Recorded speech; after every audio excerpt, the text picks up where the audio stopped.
Hello and welcome to beautiful Nova Scotia and another beautiful day in the optimistic garden. My name is Steve Farley. Here's my trusty sidekick Ethan. Hi. We're having a bit of a boys' day today. Mrs F has gone off on a speedboat around some islands in Chester. So we've just been for a bike ride around beautiful Hubbards. As you can see, we live in a very beautiful area. But now I've persuaded him to help me process my garlic and onions.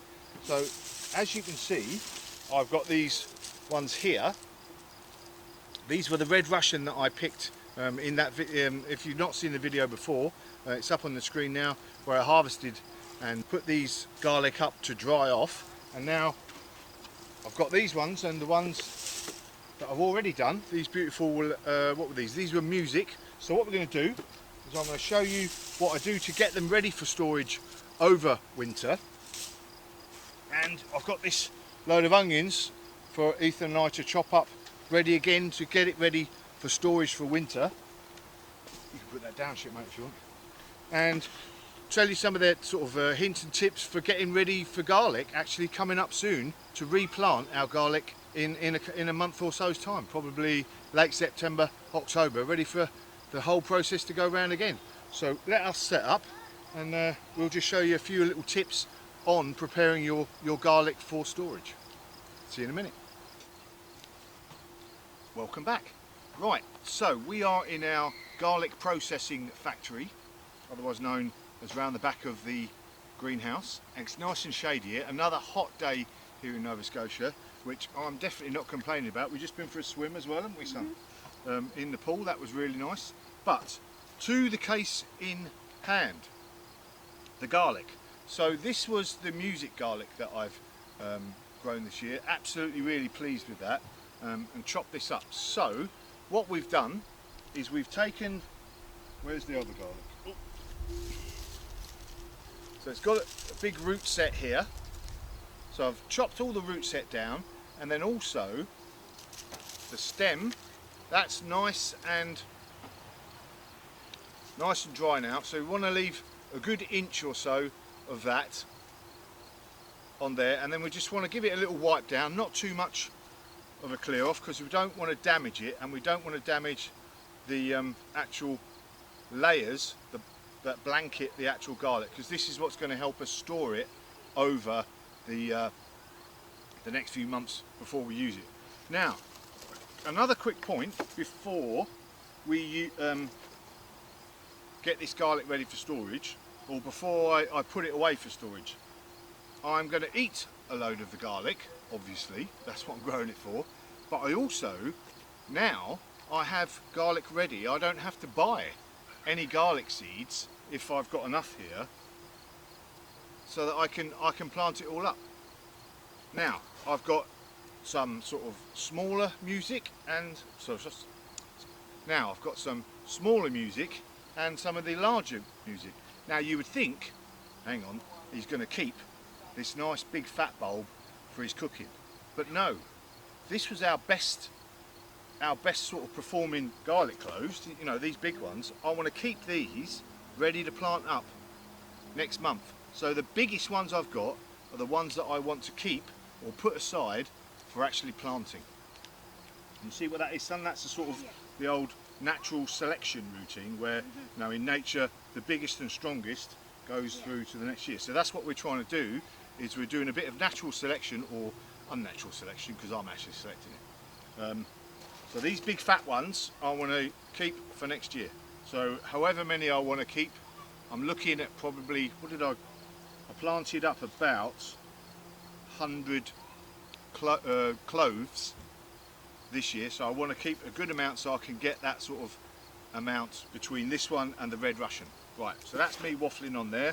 And right, so what Ethan and I are going to do now is we're going to chop these up, and I'll show you what they look like post chopping, and then we'll have a quick look at the onions and talk through that as well.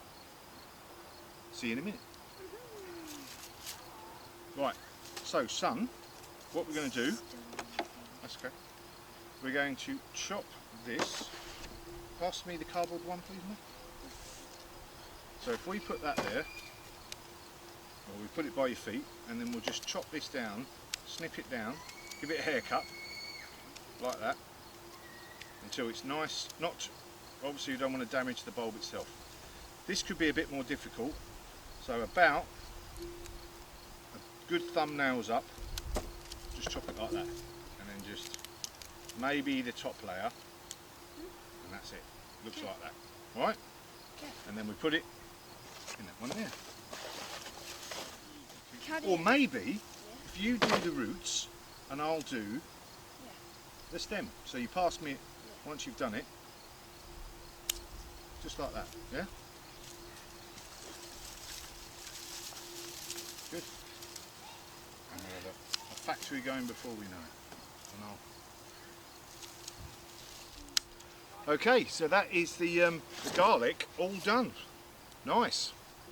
I'm going to sort out really the ones I want of these Red Russian to use as planters later, but I've already spied some nice big fat ones there that I'll be using to actually use as bulbs for next year. A couple of points here. So you can see just in here, this one here, there's a dampness about it and it's still feeling a bit green around the edges. These either need a bit more drying out, or just use these as the first ones that you're going to use in the kitchen. I've identified a few ones here. I've just got that little bit of green. This one there has definitely still got a bit of green in there, so that's not going to store. Use that up first and you'll be okay. So there's only literally 4 of those out of the 30 or 40 that I've got in there. So really pleased.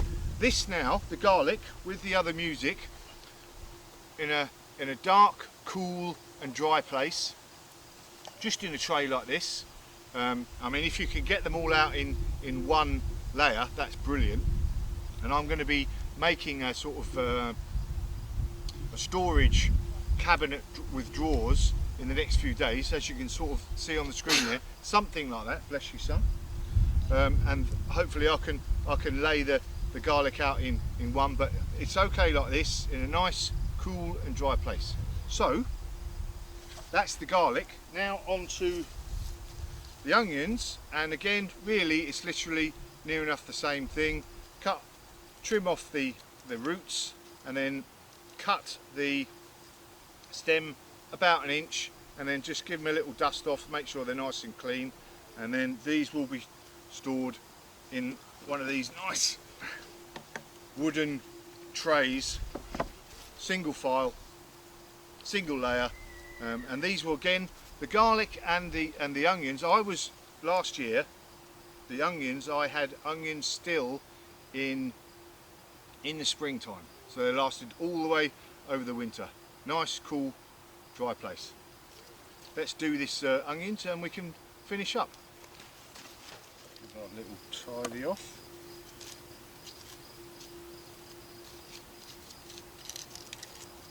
I don't want to take too many layers off, and keep that protected still. Okay, welcome back. So we've not done them all, but we've decided we're going to have a tea break in a minute, and I thought we've done enough here to be able to show you, you know, how we get on, etc. So that's about, again, we're leaving a good nice bit of stem. You want to make sure you don't cut into the onion itself, just leave a good inch of the stem there, trimming off the roots and any sort of straggly dirty bits of skin. But again, you don't want to take too many layers off, because that's what's protecting it while you're not using it. And it's a good time here again to be inspecting your onions as you're going along, because this is why you do this, rather than sort of just leaving them all in a box with the stems. There's some rotten ones there that are obviously no good, and this one is only just barely gone, but again, that's no good. So that's going to go in the compost heap, the circle of life, help us produce some nice compost for next year's onions. But again, so just tidy that one off, a bit of dirt there. Doesn't matter if there's a little bit of dust around, but you don't want them full of dirt, etc. These again are going to be stored in a nice dark, cool place, and if it's still damp there, and green, make sure you're using those ones first, and don't leave them for a long time, because that will just rot down. So there we go, garlic and onions ready for storage, all nice and cleaned off, nice and dry, nice and trimmed off, ready for the winter, and not having to go to the shop to buy any of those great big unorganic ones that you see in the shops. You know, these might not all be the biggest, but there's some nice ones there, but I know that there are no chemicals on this, and I know it's going to taste absolutely beautiful. Job's a good one, so it's goodbye from me. And goodbye from me. And it's goodbye from him. See you later.